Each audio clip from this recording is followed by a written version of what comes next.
Welcome to War Games on Toast, all of you lovely people. It's me, it's Toast. How are you all doing today? I am back from Warhammer World. Ferocious Gnarlwood 3 has been concluded, and spoiler, it went pretty well for old Toast. If you haven't heard already, you will definitely hear in this video how that went down, what I eventually settled on for the Road to Gold Season 2 list, all my games, and some of my favourite lists at the event. So let's dive right into it. Preamble rapidly out of the way. What did I bring to this event?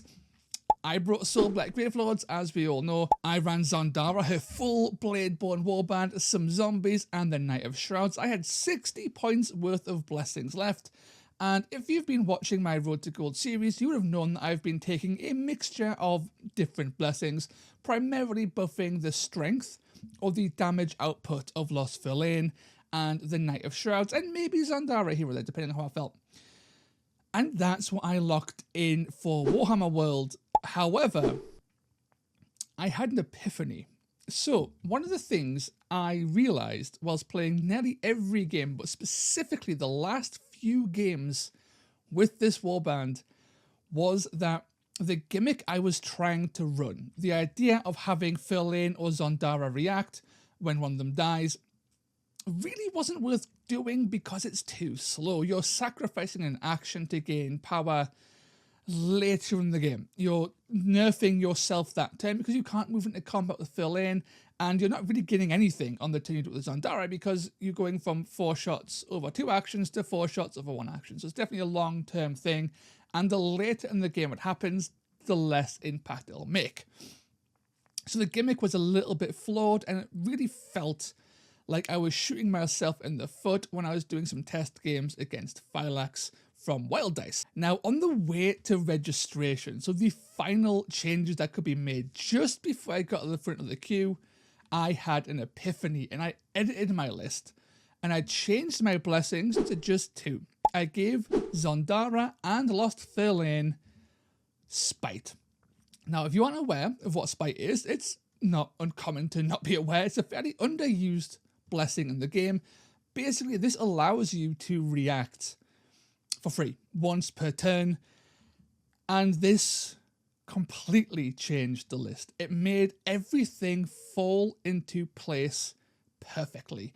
It meant I could react and have no downsides. It meant I could react in all kinds of ways and really push Verlaine and even Zondara down my opponent's throat and not really suffer all too much for it. Because remember, sure, I'm looking for Verlaine or Zondara to eventually die in this list so I can get those buffs. However, just being able to throw out a counter for free to do a bit of damage if I'm about to die, or throw out something like Unfeeling Flesh to make sure I don't die too quickly, was a game changer. And of course, once they did die, I could then react with the other to gain buffed up, and they would still have their 2 actions left to then, Zondara suddenly fires 8 shots the turn she reacts, which is insane. That's twice as good as firing 4. It's really powerful. And over the course of the game, this really showed how powerful this combination became, because I was able to get the dream off multiple times this tournament. Nearly every single game, I was able to do multiple reactions. And in one game, Zondara and Verlaine both managed to get powered up, which is, that is the meme. That is the dream in its fullest form, both getting swole. And in fact, one of them got swole twice. So it was 3 free reactions over the course of the game, and it was absolutely beautiful. So that's the list. Let's get into the games. So my first game was against former Warhammer World Champion Ross Neil MacArthur, and he normally runs Horns of a Shut. This time he brought all-in faction Iron Golems. We're talking 2 Ogre Breachers, a bunch of Legionaries, and of course that Dominar, and it was into Raze to the ground. And this is a difficult one because this mission tends to just push you towards the center, and his warband is a lot killier than mine, and in general, my warband really can't kill, effectively even deal with Titans, right? Especially multiple Titans, and Ogre Breachers aren't the hardest to kill. They've only got 30 wounds, they're only toughness 5. However, I have completely nerfed my own strength output so I'm hitting these things on 5s. It's very unlikely I will be able to kill an Ogre Breacher with my list, so I just didn't bother. But I was a bit concerned because we're going towards the middle in a more of a kill-focused mission. It is technically objective, but because you're all in the center by the end, it's a lot more kill-focused, and of course there's that kill secondary. And this mission, I decided to go really ballsy.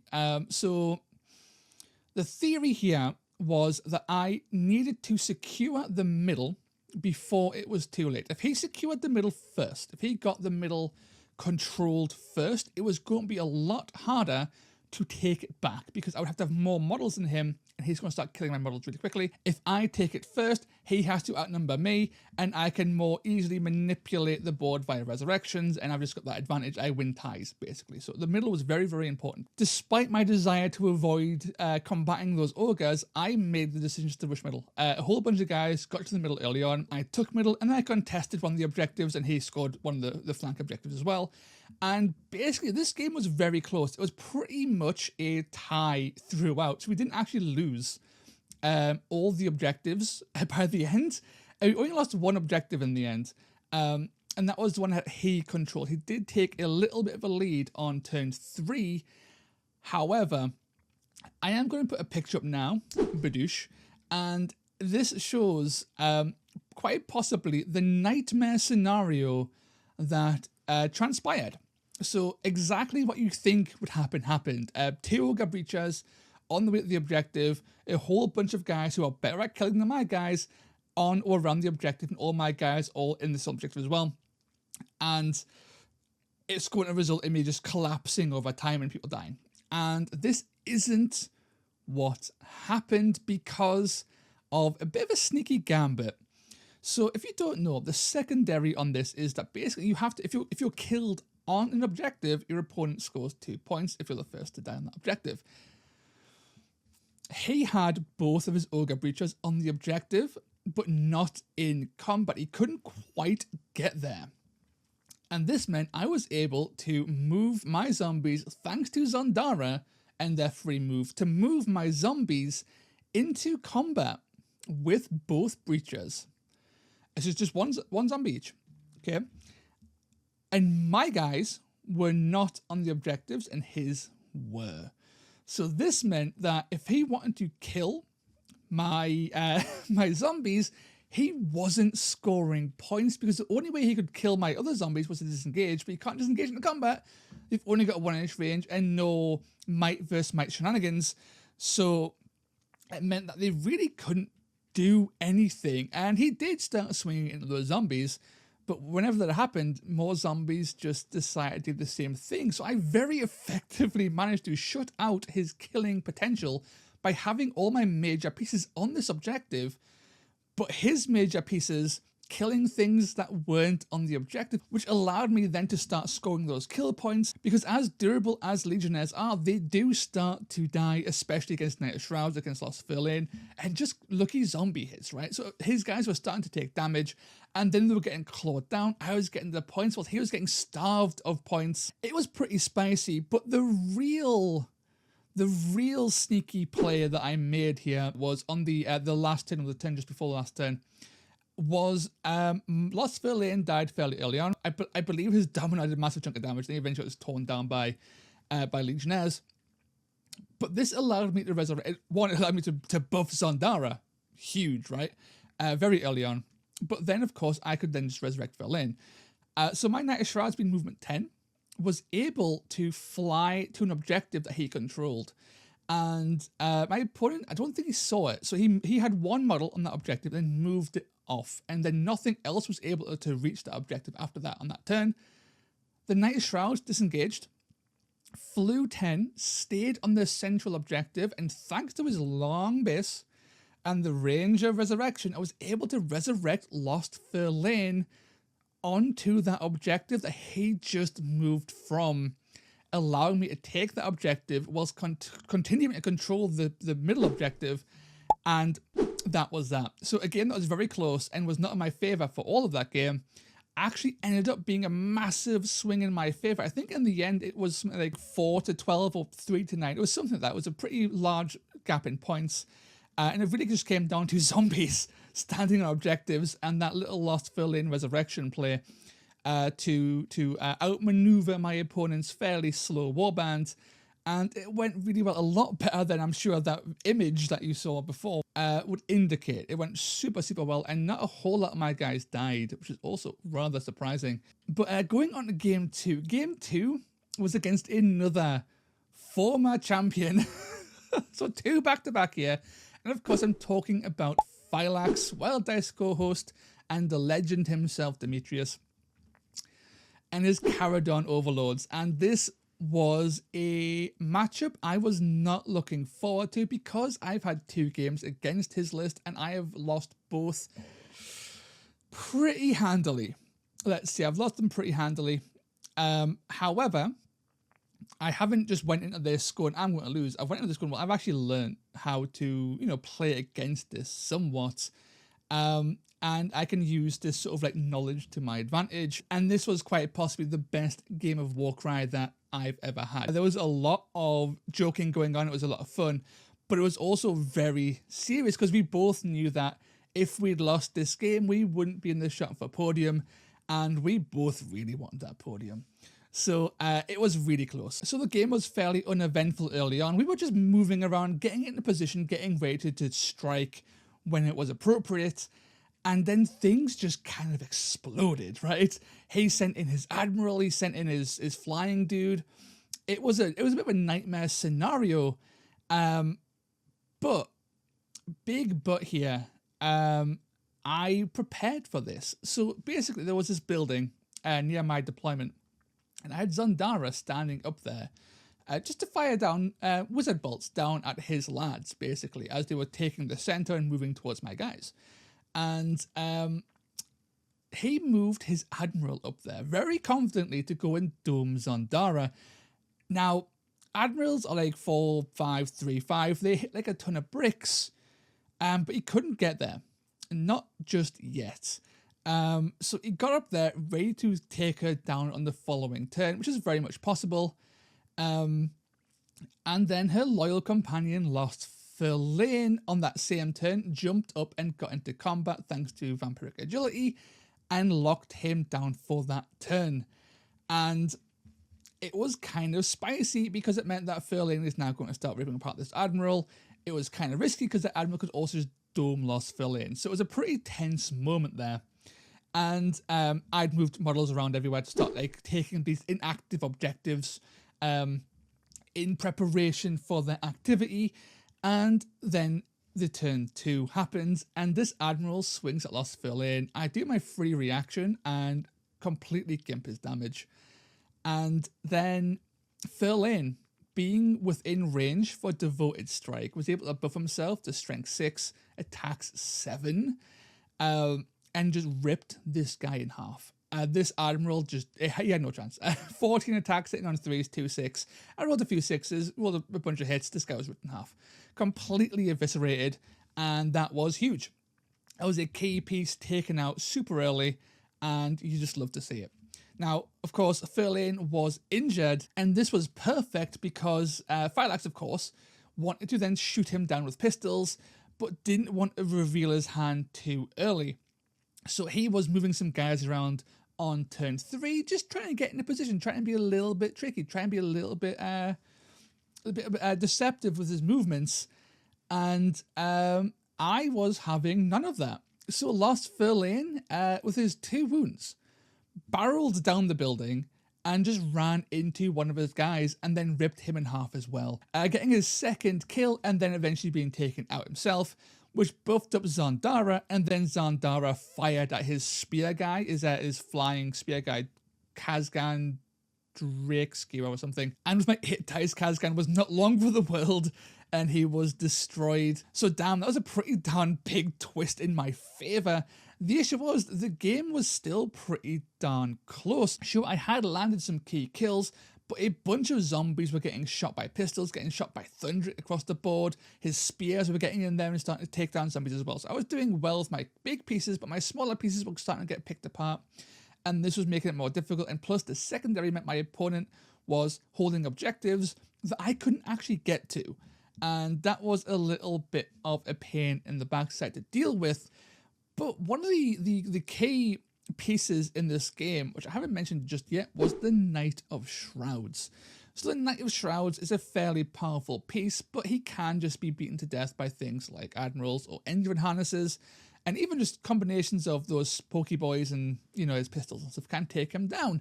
However, the Knight of Shrouds proved his mettle this game. This guy didn't die. He got reduced to like 7 wounds, healed back up to like 21, got reduced to like 4, healed back up to like 14.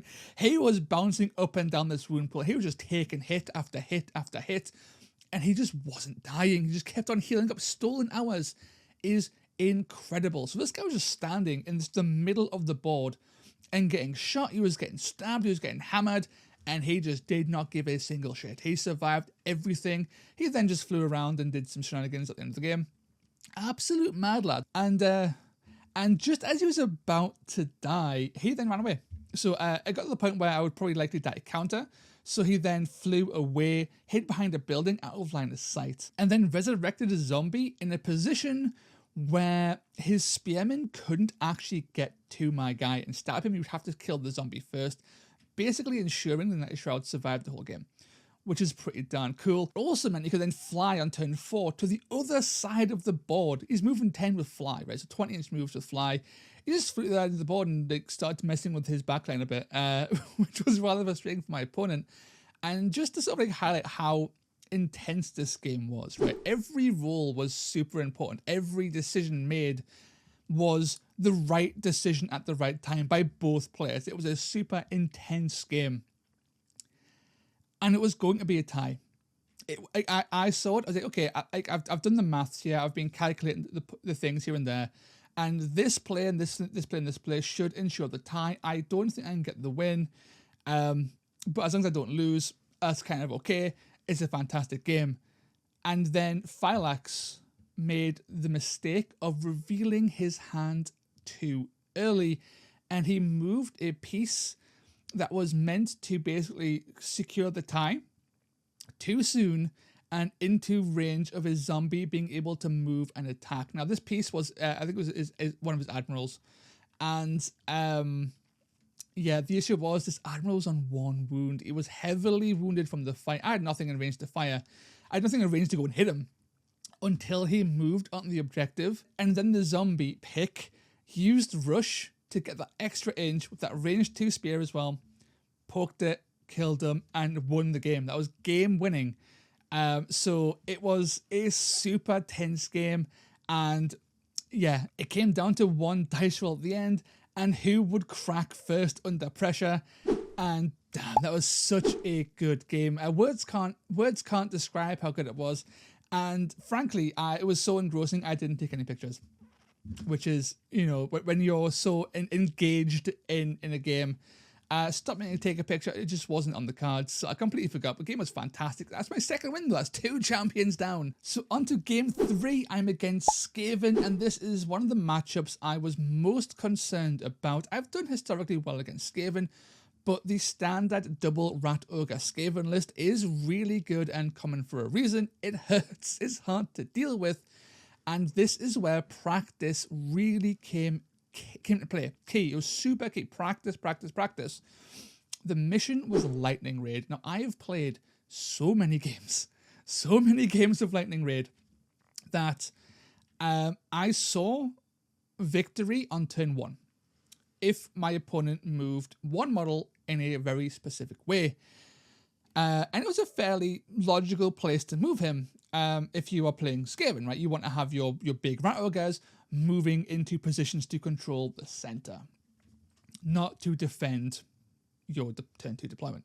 Now, of course, I did a video on this. It is the turn 2 deployment dump, and I love this on Lightning Raid. My Knight of Shrouds is specifically in this deployment for Lightning Raid for this very purpose.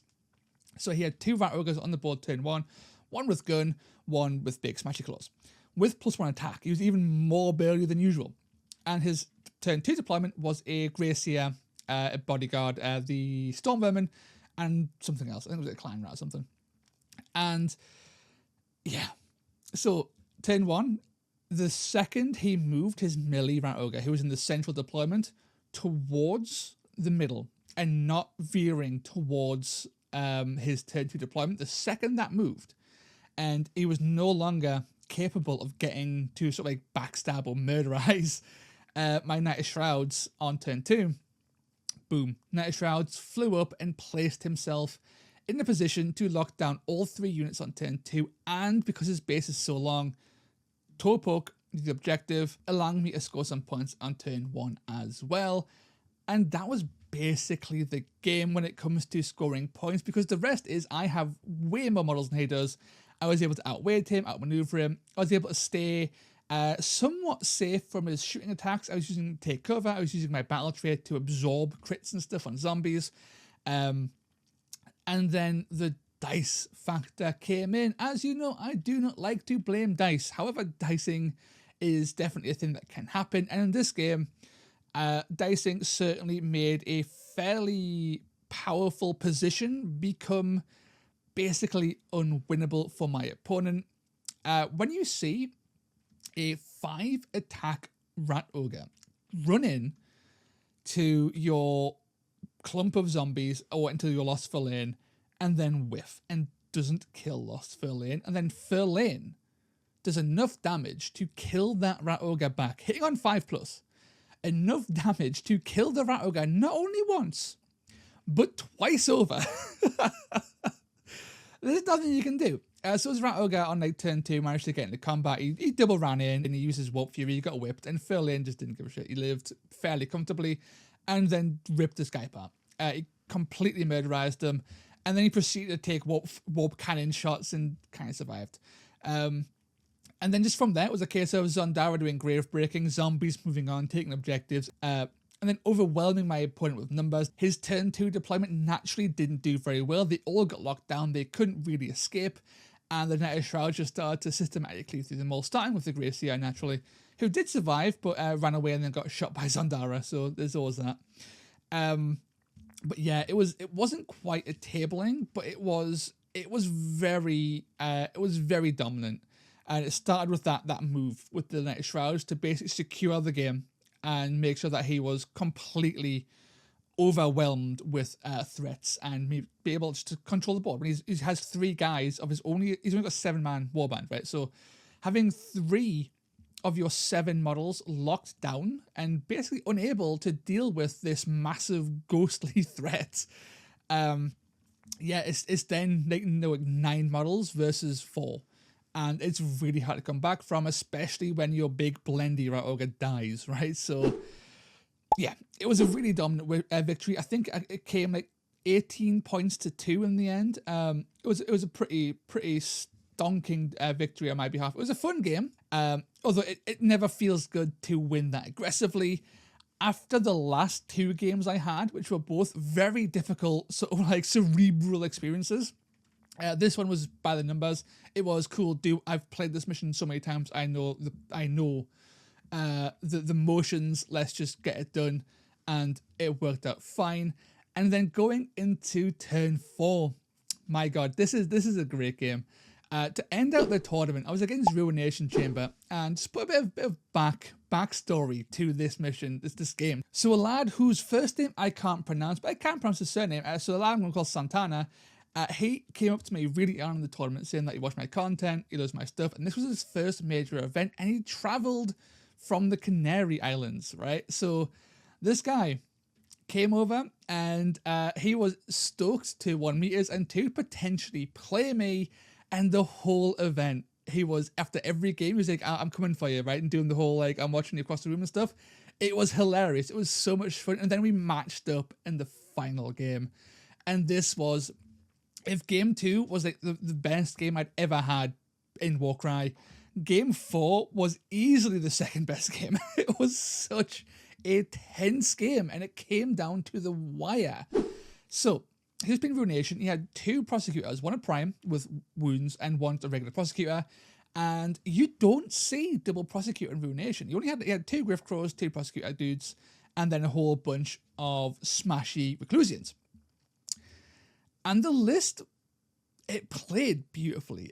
He played it really well as well. So the idea was that he just wanted to use his big smashies to get in then big smash. He of course teleported a guy in to be a big smashy too. But the stars of the show for this, I don't know if this was the case in all of his games, but in our game, he would just teleport. He dumped all of his dice into teleporting. So his two prosecutors would just teleport around the board. And then just double shot off at weakened units from the ideal angle to avoid cover. Boom, boom, fire off their 4 shots. And then once you got near them, on the next turn, zoop, they were gone again. And he did this every single turn. And it was beautiful. He was always in just the most disgustingly inconvenient location with these prosecutors. And he was just gunning down zombies. Zombies were getting killed. Zondara got reduced to 2 wounds. She didn't quite die, but she did get reduced to 2 wounds. And I was forced to use necromantic siphoning to heal back up. To not die. So the mission is Brutal Encounter, and I can't outkill my opponent. He's Reclusians, right? I can't outkill him. I have to win via quarters, and this means I had to play aggressive early. I had to take the quarters early on, so I was able to use my numbers against him and work that angle. The issue with this is I scored early on, which meant he was able to then nerf my units over turn after turn after turn, with the rather annoying twist in Brutal Encounter. But this also meant that my opponent got a little bit cocky on turn 2. So I mentioned this whole teleporting strategy. He teleported his Prosecutor Prime a little bit too close to my faster moving guys. Not enough that I could just kill him immediately, but enough that I could get into combat and get some cheeky swings in. So as Prosecutor Prime, his only hero and the most important thing I need to kill this game, moved into position, fired off, almost killed Zondara, then Verlaine and the Knight of Shrouds got into combat. They both got 1 swing off, weakened them fairly substantially, and then I was able to go first. And I swung in and I left this guy on like 2 wounds, and it was painful. This guy dying on turn 2 would have been game over. It was such an important kill. It would give me a point every single turn, and it would give me leeway to be able to do things, and also I wouldn't be getting shot. Now, of course, my opponent then immediately didn't want to mess around. My opponent then immediately just didn't want to mess around. He just teleported away. Never to be seen again on his 2 wounds, and there's nothing I could do. I couldn't get close to him, because if I then moved my Knight of Shrouds up, it would take a double move to get there. He would then just teleport away. So his guy was completely safe. And that is a huge, huge, huge issue for me, because now I'm not really getting kills. And he's still shooting away. His Reclusians are getting to combat. They're slamming into things and doing damage. It's going okay. I'm in the lead, but only just because of the quarter domination. But maths would dictate that I was going to fall behind on turn 4, and it was going to be a loss. And I could see it happening, I could see it unfolding, but then a few little things went my way, and I was able to get things into a tie state. So I managed to kill off a few Reclusians, I managed to kill off a Griffcrow, and this basically meant that his numbers were going down. They were too low. He'd given up on Zondara because she'd healed to too many wounds, right? With that necrotic siphoning was such a powerful heal, it now became very difficult for his piddly shooting to actually kill her. So she was kind of just fine. And then I started to play the Resurrection game. So I used dice in other ways on turn 1 and turn 2. And turn 3, it was now time to stymie the flow of guys dying, right? It was to keep things alive, and people who did die that turn were getting resurrected to deny him kill points, and also to secure quarters. And this went really well. Zondara was basically just edging around the map, trying to keep safe. I was keeping my cards close to my chest, and then turn 4, my opponent made the decision to teleport his Prime close to the center of the board to try and take out a zombie to get some points. And again, he placed it just too close to a unit he wasn't really thinking about. And it was a zombie. It was Pick again, the legend that is Pick, moved up after slaying Phylax's Engine Master. She moved up with Rush, range 2, and landed the final hit to kill the Prosecutor and then end the game with that hero kill. Zondara moved up, resurrected a zombie to secure the most quarters. So it went from a potential loss to a pretty much guaranteed tie into a victory, thanks to Pick once again going in there and just landing that killing blow at the last second. It's a fantastic game. Again, it was to the wire again. It was right down to the very last activation of that turn, and it was great. And that resulted in 4 wins. Now, this didn't mean I was guaranteed gold. Of course, it's what gold. I'm looking to get gold. It doesn't guarantee gold because if you've been watching other videos and other tournaments, at the Ferocious Gnarlwood 2 event, I also went 4-0 but came second because I lost on the tiebreaker. This time, that was not the case, and it was pretty evident based on Off-Meta Musing's description of his games that he hadn't scored all too well. He'd also went 4-0. So I went 4-0, Off-Meta came 4-0, and in fact, I went 3-1, so I was his only defeat. So we were all done pretty well. But because the list Off-Meta was running, he struggled to really score high, and I'd scored pretty high in all my games. So I landed gold. Season 2 of Road to Gold is a complete success. I have the trophy right here. So we'll see if I can get it shown here. Bada bish, bada boosh. And it's rather beautiful. And I'll put some shots on of the Wild Dice crew as well, all holding our trophies, because spoiler, we all podiumed. So despite Fyrax taking the loss on turn 2, he did so well in all of his other games that he managed to quite comfortably land 3rd thanks to tiebreaking, basically. He got the most victory points and then came 3rd. So all of Wild Dice podiumed. We went to Warhammer World, we came, we saw, and we conquered them all. And it was awesome. It was a really cool thing to see. It was a fantastic event. And having all of us there, getting our little trophies, and it was great. It was definitely just the best time. It was so good. And the event was fantastic. I really enjoyed this list. I'm so happy that the meme dream came true. I was able to mess around with the gimmick. I was able to use a spite to really push the reaction how I wanted to go. And I had such a good time. It was so much fun. And I need to stop gushing. I've basically just gushed about the last 4 games. Let's go into some of my favourite lists of the event. And I think, first things first, I have to talk about Alex's Vanguard. So Alex has been to a fair few events now running Vanguard Chamber. And this lad just does so well. He got 2 and 2 again. The list is on screen now, but douche, everything has a shooting attack. People might go, oh, why has he got the Lord Imperator, not Celtic? Because he wants the shooting attack, right? The shooting attack on the Lord Imperator is pretty darn good, so it's pretty handy to take the Lord Imperator in this list. And he clashed against Off-Meta as well. Took the loss there. But overall, this list performed pretty well. It's one of the most interesting lists at the whole event, in my opinion. It's such an interesting list that did surprisingly well, which you always love to see. Other interesting lists has to be Off-Meta's list. His Skaven list is very much, Skaven are very on-meta, right? Skaven are very, very good. They're very on-meta. However, he decided to not just take double rat ogre spam and kind of stomp. It's such a powerful list that most Skaven players tend to run because it's easy to buy as well. You just buy a starter set and you're good to go. It's a good list. Now, Off-Meta decided to run a list that was a little bit like, off-meta. And he only took 1 ogre. It was ogre with gun. And he really pushed this control aspect with resurrections and just being speedy and numerous. And it worked really well. Of course it worked well. He went 4-0. He came 2nd place. It was fantastic. But it really shows that you can run Skaven without double ogres. And in fact, the biggest feedback that I got in relation to this list from Off-Meta himself was that his 1 ogre, his gun ogre, was the most disappointing aspect of the whole list. It just didn't perform.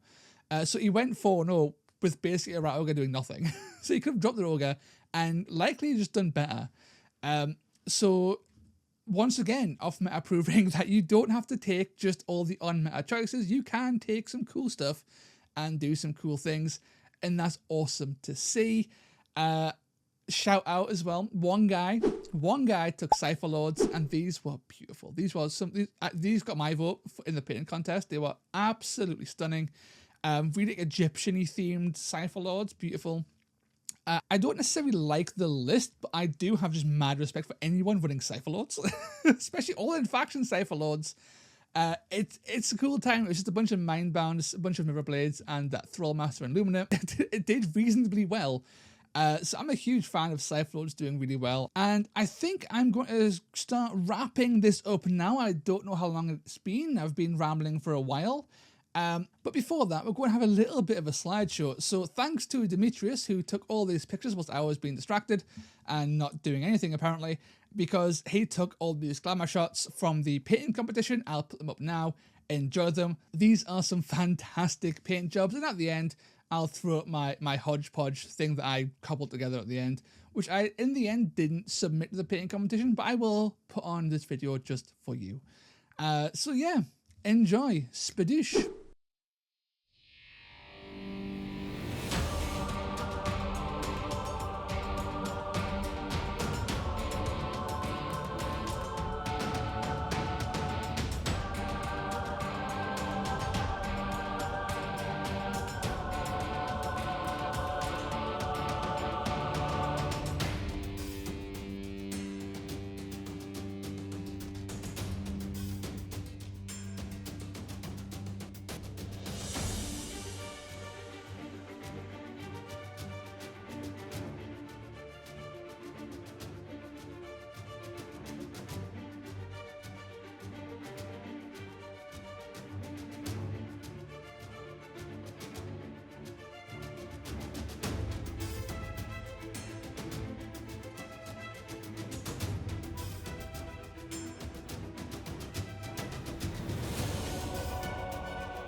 And that's the end of this video. Ferocious Gnarlwood 2 down, Road to Gold Season 2 complete.